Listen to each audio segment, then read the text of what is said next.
Linear Algebra, Chapter 1, Section 3.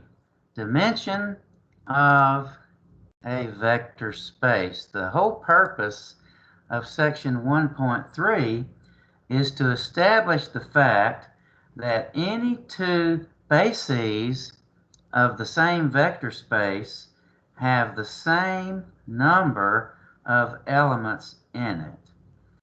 You can't have one basis with n elements and another basis with m elements.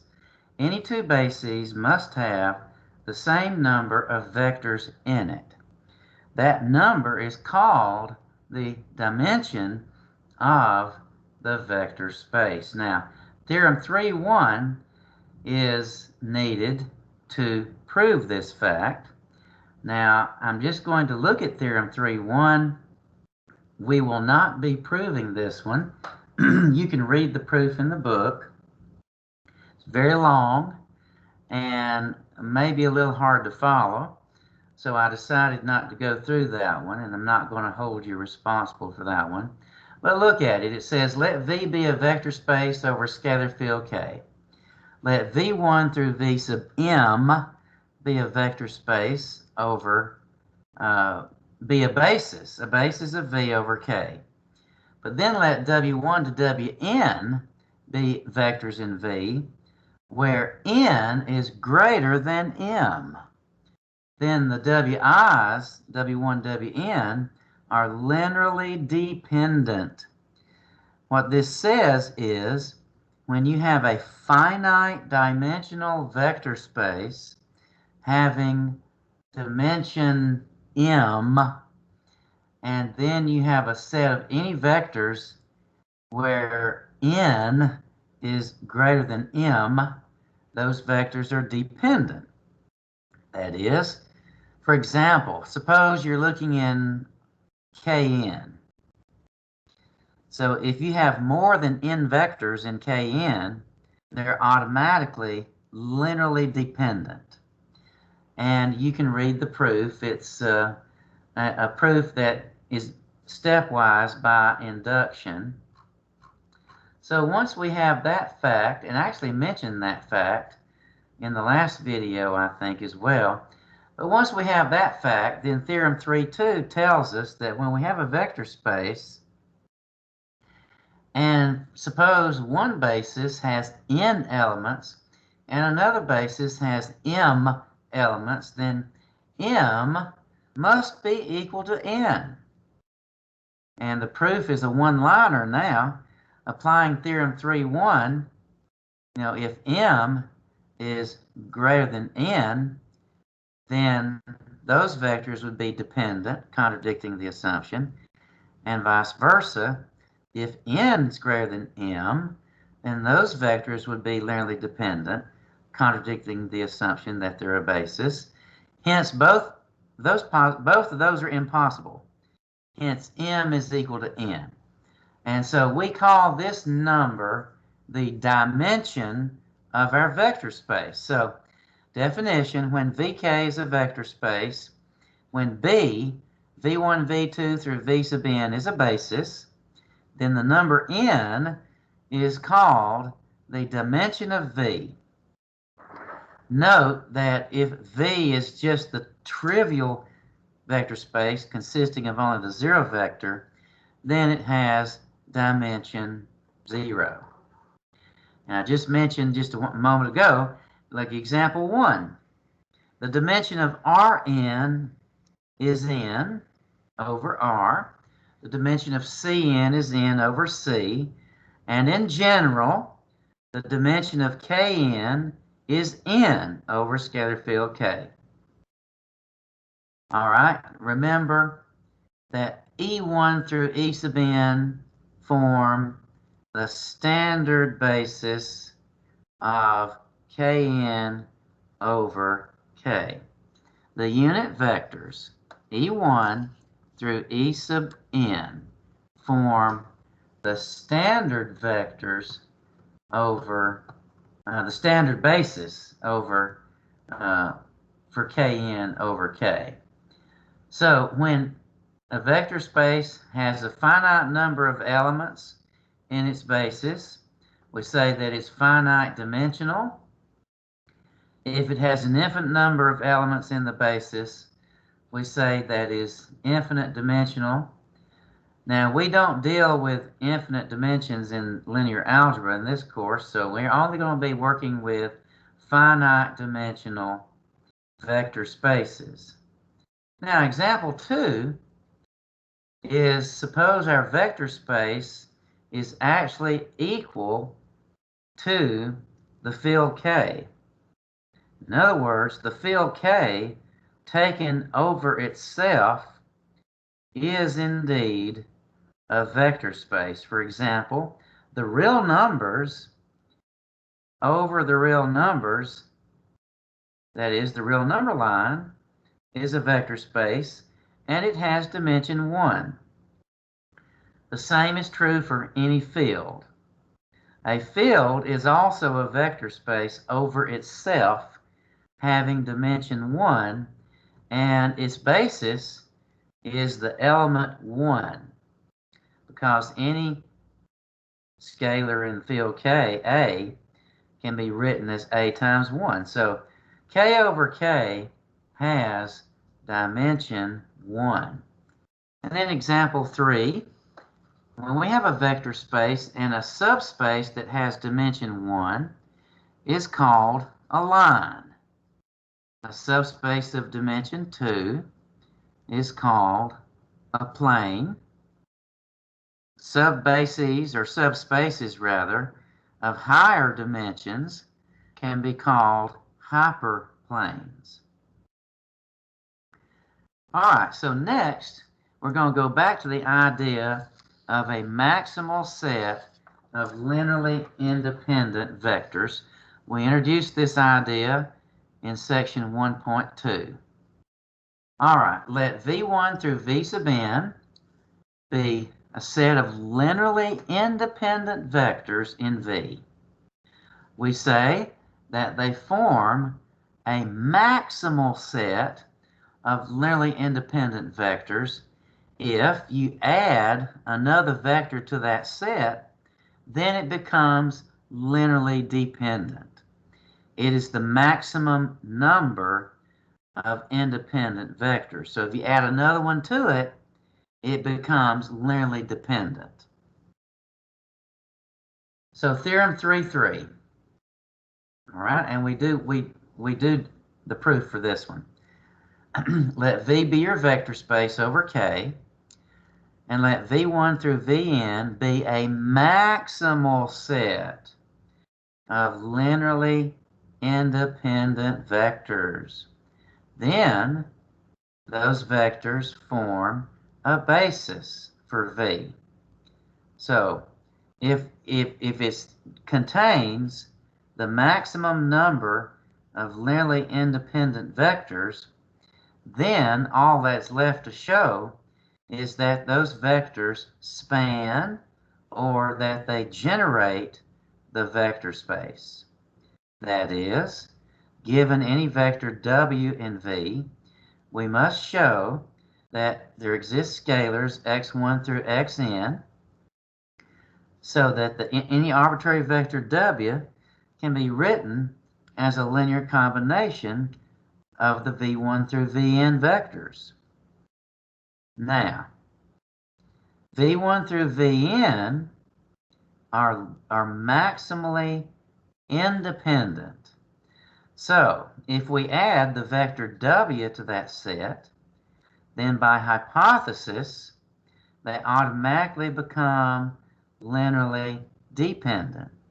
So since now W, V1, V2, ... through Vn are dependent, so now we know that there exist scalars x0, x1, x2 through xn, not all 0,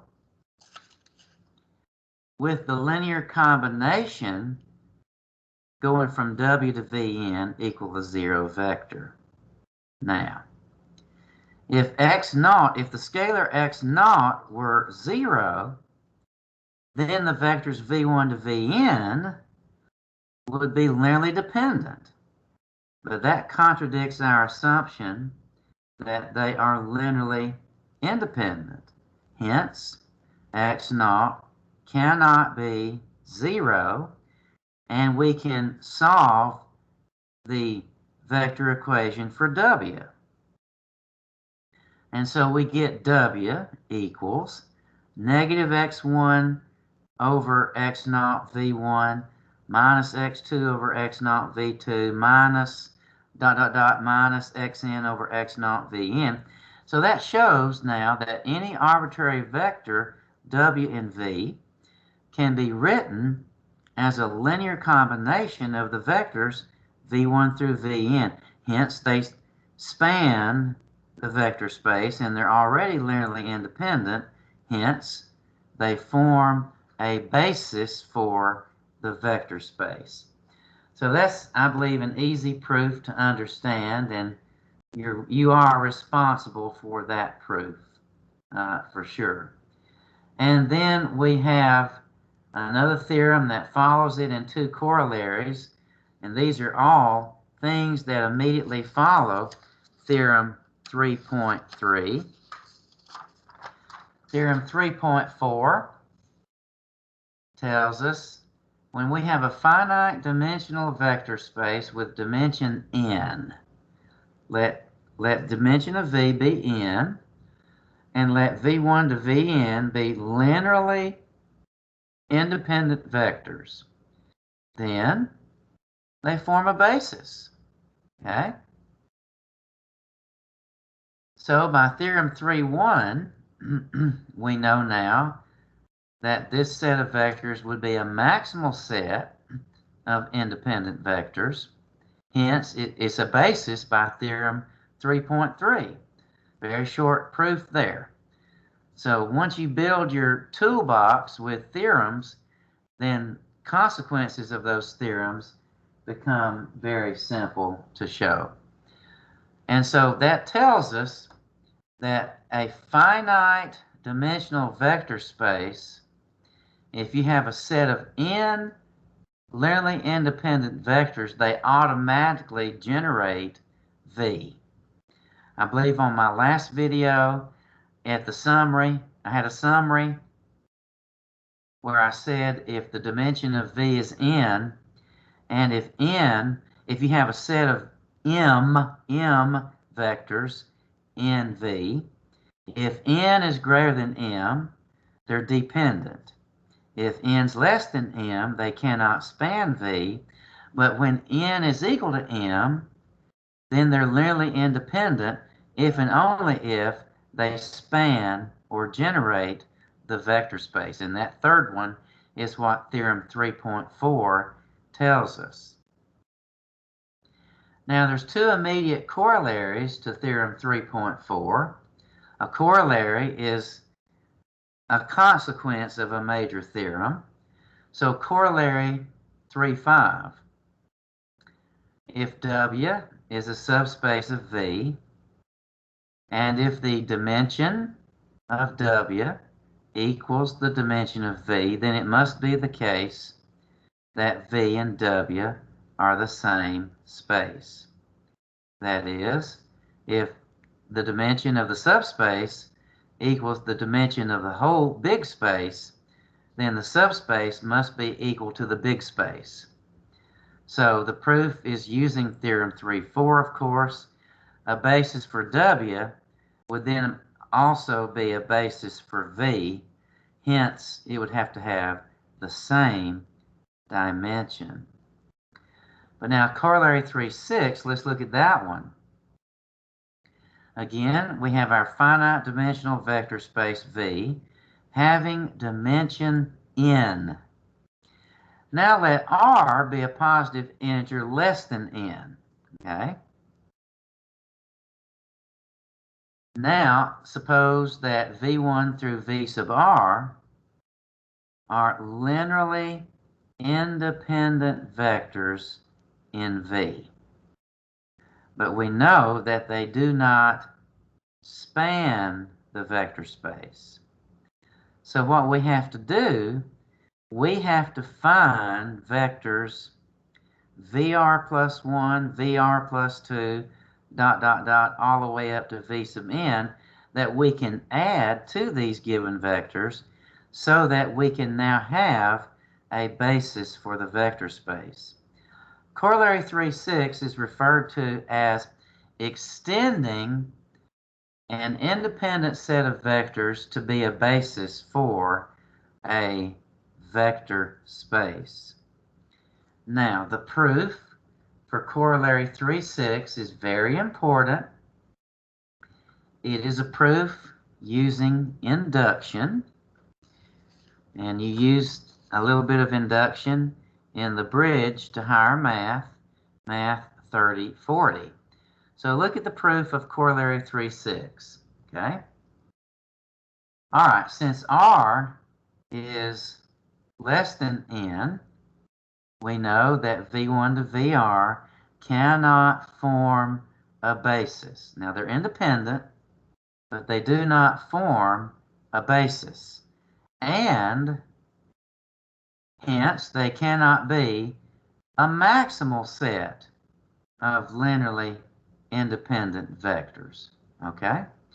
So if it's not maximal, then we can find another vector that we can add into that set, call it VR plus 1, so that V1 through VR, adding in VR plus 1, are linearly independent.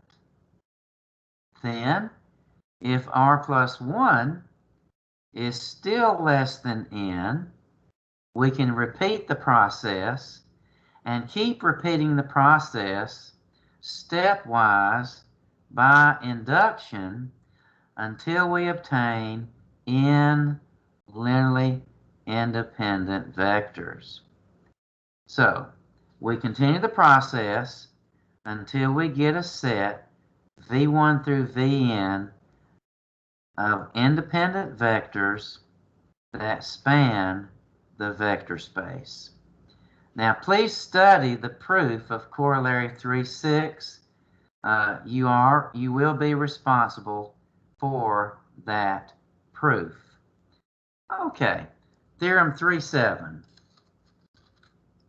is a natural consequence of the previous ones. Okay, Theorem 3.7.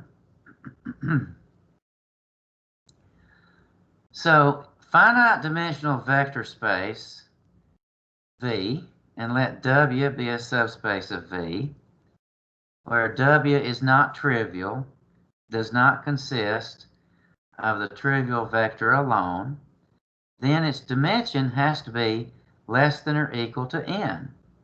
Okay? Now, see page 19 for the proof. I'm not going to go through that proof. But then we see a summary of what we're talking about. Now, I mentioned this earlier. I thought I had it in the previous video, but I actually have it in this video. Here's the summary of what we're talking about. Now, first, any two bases of the same vector space must have the same number of vectors in it. Okay? Here's my summary. Let V have dimension n, and let V1, V2 through V sub m be vectors in V. Number one, if m is greater than n, then the vectors are linearly dependent.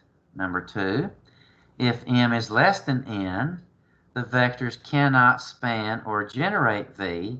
And number three, which is Theorem 3.5, I believe, or 4, if m is equal to n, then the vectors are linearly independent if and only if they span or generate the vector space. Now, let me show you an example of using Corollary 3.6. Let me go back to Corollary 3.6 as we close this video.